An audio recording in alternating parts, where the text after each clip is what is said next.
In today's video, we're going to be taking a look at why there are so few black billionaires. We're also going to take a look at some of the reasons that contribute to it and possibly take a look at what could be done to change that. Welcome to Africa Business Channel. If you have not subscribed to this channel, please subscribe and give this video a like. Hit the thumbs up button. When you do that, you're telling YouTube that this video is important and that others should see it. And by all means, share this video with your friends. In today's business environment, more wealth or a significant chunk of wealth is being generated or created by technology. And this has completely upended the way businesses started before. Prior to, say, 70 years ago, if you wanted to start a big business, you needed a lot of capital. You needed money for equipment, machinery, a factory, a whole bunch of other things. But technology has sort of upended most of that. And today, some of the biggest corporations in the world are technology corporations, started by people who, for the most part, didn't have a lot of wealth, but had very good and powerful ideas. One just has to look at Facebook, Instagram, Microsoft. All of these are really companies that the founders didn't have a lot of cash. They weren't billionaires before, and so therefore they're making billions again. Now, with that said, if technology is making it so much easier for people to get rich instead of having to have a lot of capital, why are we not seeing more black people as billionaires? To answer that question, we're going to take a look at a few things. The first thing to think about or to acknowledge is that you're never going to get rich or get wealth. You're never going to become a billionaire working for somebody, working a 9-to-5, a traditional job. That's just not the way it happens. People who become wealthy are investors, people who invest their money. Who is an investor? An investor is someone who puts or invests cash, time, or resource in a business and expects a return on that investment. That's an investor. Now, let's take a look at some attributes of an investor. The first one is investors have to be risk takers. When you invest money, you could lose all or part of that money. So investors take risks. An investor has to be patient. They have to take the long-term view of things because your investment doesn't always give you a return instantly. So you have to be patient and you have to take the long-term view. And the next attribute this is probably the most critical of all of them, is the ability to spot opportunities, to spot the diamond in the rough, to see something from a business perspective that no one or few other people are seeing. And then the next attribute of an investor that I want to talk about is you have to have some means of investing, either cash, time, knowledge, whatever it is. You need to be able to have something to invest in the idea or the concept or the business. So those are the 4 attributes that drive an investor. So with that definition of an investor, why aren't more people in the black community investors? What is exactly preventing them from being investors? There is a disjoint between, the third point, which is the ability to see opportunities down the road. Or that is what I want to address first. What happens when people are not able to recognize opportunities early on or long before these opportunities become big ideas and established ideas? Let's look at an example. Google. Most of you have heard of Google. It's one of the biggest companies in the world.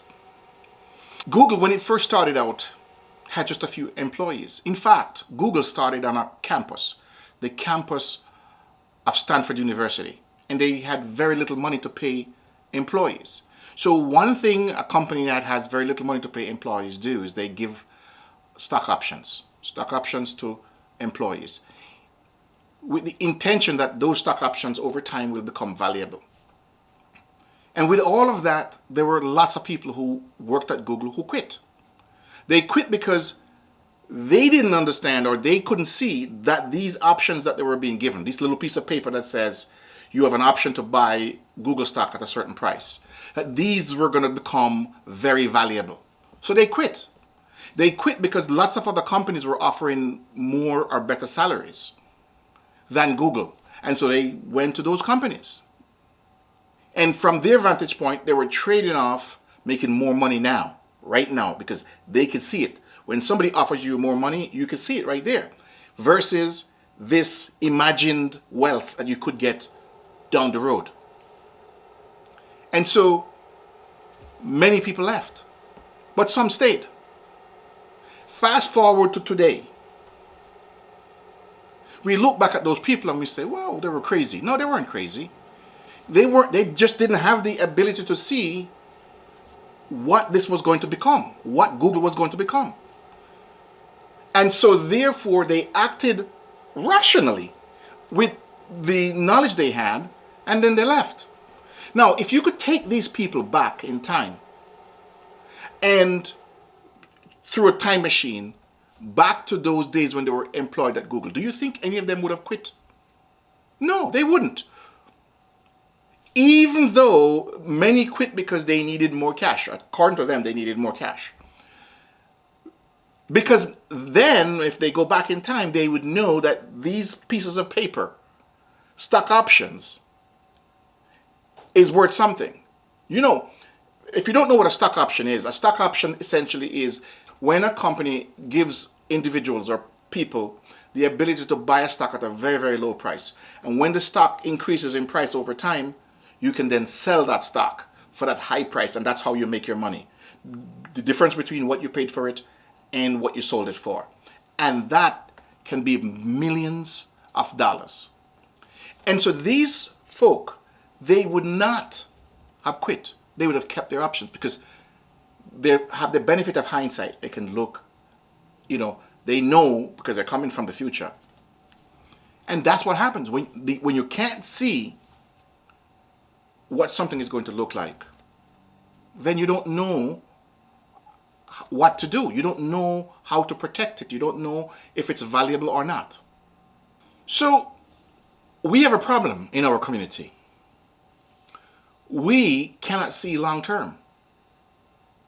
Because if we could, we'd have a lot more businesses funded in the community. So what exactly is stopping us? Well, we are still suffering from the effects of the recent traumas that we have, as a people, have gone through.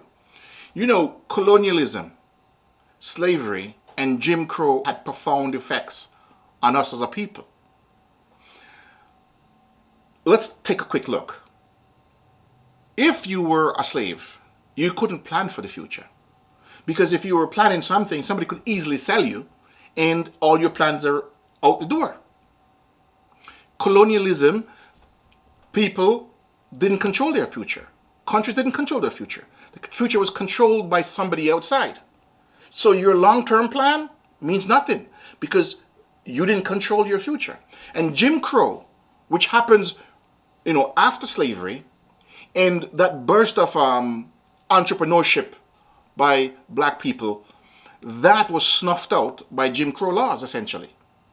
And so people over time, developed an aversion almost to looking long term, because in the past when they did it, they got hurt. It was very painful. And so that is still affecting us today. It might not, for many of us, we think, oh no, I'm past it. No, you're not past it. Because it has a significant contribution to why we as a community don't look forward. If you look at Africa, look at some of the decisions that leaders make. And it's clear to anyone who's objective that these leaders, some of them are not looking down the road. For example, when a leader says, I want a third or a fourth term, and eventually they get overthrown. That should be obvious to the leader that at some point somebody's going to come for you. But it's not so obvious because, again, they're suffering from the same problem of not being able to look down the road and see potential or see possibilities or even see dangers for that matter. And that has contributed to why we as a people don't take the long-term view in many cases. It's not the only reason, but it is a significant reason. You know, as a people, we have lots of ideas in our community, in the Black community. But what happens is, because of the fact that we don't have this long-term view, it's hard for us to recognize these ideas as potentially powerful ideas. And to spend the time and the energy and the resources to develop those ideas. That is a big problem in our community. So, if we can see the end result, then we will fight for it. Another problem we have as a Black community is we don't have a lot of examples. Because we don't have, or we were not aware of these companies like Google, Instagram, Facebook. Most people in Africa never heard of Facebook when Facebook was being built in a dormitory in college. They've never heard of it. When our people come across these technologies, these companies, they're already big. You know, it's kind of like when you look at your parent, you always see them as being adults. But at one stage they were kids. But that was before you were born. So your perspective of them is always this older perspective. You don't have a perspective of them being young and just starting out in life. Or in kindergarten for that matter. And this is what happens, you know, it's kind of like if you see a little seedling, you don't know where this little seedling or sapling is going. You don't know if the sapling is going to turn into a bush, which is not valuable for most people, or turn into a massive tree that becomes valuable. We don't see these corporations in their infancy. And so when we come across people in our community who have ideas that they want to start a business, we compare them to these giants. If you compare a little sapling to a giant tree, the sapling is always going to come up short. You cannot compare a sapling to a giant tree. What you have to do is compare sapling to a sapling. So if you're going to compare somebody comes to you with an idea and they're looking for financing, for example, you cannot compare that company with Google. And they're not understanding that this is a seedling. You know, every one of these giant companies were small. 2, 3, 4 employees. Some couldn't even pay their employees, they gave them stock options. You understand? So, because we are introduced as a community to these companies when they are already established, we tend to look for that when we see any startup. And if somebody from our community comes with an idea, we're going to compare it. And we're going to come up short, or at least they're going to come up short, because you're comparing something at an early stage versus something at a late stage. And because of that, we can't identify the giant corporation that could come from this.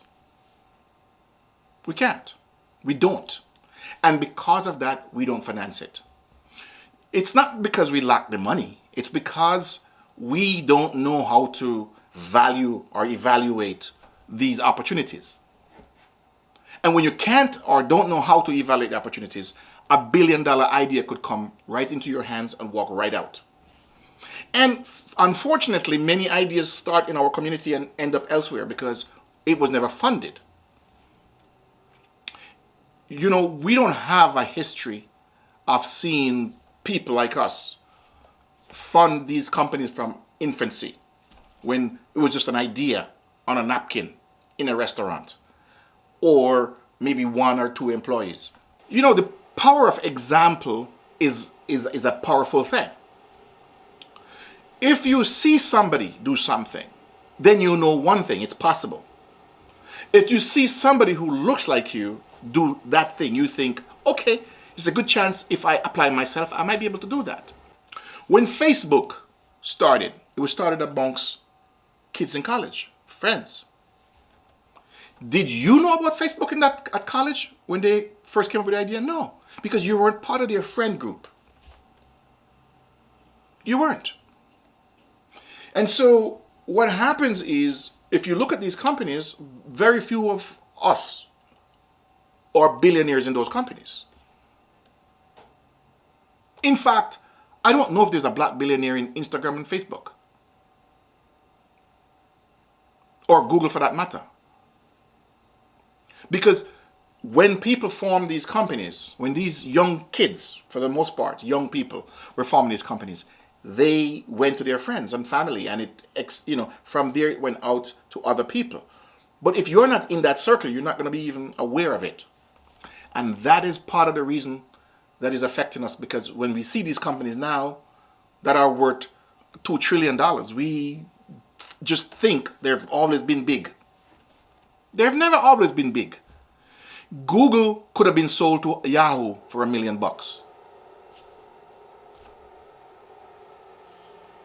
But that's not what happened, because Yahoo was a much bigger company. So this creates a problem, right? It creates a problem. Many of us have to see it to believe it. We have to see an idea executed to the end result to believe it. So the next time you come across somebody with an idea and they present the idea to you, don't evaluate the idea based on a giant company you see. Evaluate the idea for its potential, growth potential. Knowledge is like sport. Usain Bolt is the fastest man in the world. Usain Bolt is very talented athletically. But Usain Bolt, I've seen the documentary on him, his training ethic or regimen was off the chart. This guy, when he was practicing and training, oh my God. Now I understand why he is the fastest man in the world. Because most people would quit after one session of his training regimen. He didn't just happen to come to the thing and just, break the world record and then do his pose. He didn't just do that. He actually trained and trained. And we know the expression, practice makes perfect. And so because we don't have a habit or a practice of doing something, it's harder to do. If you've been painting along or if you've been practicing all along, it becomes easier to do whatever the thing that you're practicing, right?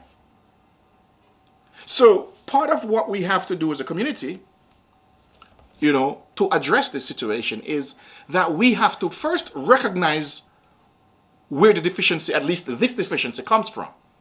And that it has affected us and it is still affecting us. Do not compare a business idea you see or hear in its infancy with a giant company that has been around for 10 years and have billions of dollars in sales.